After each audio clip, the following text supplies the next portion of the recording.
avec Juan Branco tout est possible. xoolal li ak Serigne Touba Mbacke Ali Baba Coumba Naar ku mënul bawoo lu yàqu yow ana ñu kontaan am na nag lu ma yëg ci dossier bi lu ngeen yëgul lu bees tàkk loo xam ne maa koy daal di fii ci paquet sànq laa doon wax ak tubaab bi ñoo xamal nag carrément ne ma képp koo xam ne Juan Branco tudd na la ci dossier bi nee nañ buñ demee ba nga xam ne nii plainte bi jàll na bañ validé ko bépp ministre boo xam ne génn nga territoire du Sénégal bi tukki à l'extérieur aéroport boo de ci ñu jàpp xanaa kontaan ngeen xanaa di ngeen may Juan Branco jabar xanaa il est mignon il est gentil xanaa kii moo mën liggéeyam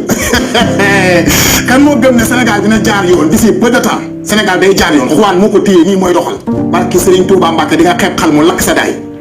da ngeen doon fooy ay waxu Juan yéen dëkk xamul leen ki ngeen am ak affaire Sénégal dina jaar yoon par A ou par B ça je vous le dis et je vous le répète avec Juan Branco tout est possible ça je vous le dis et je vous le répète avec Juan Branco tout est possible.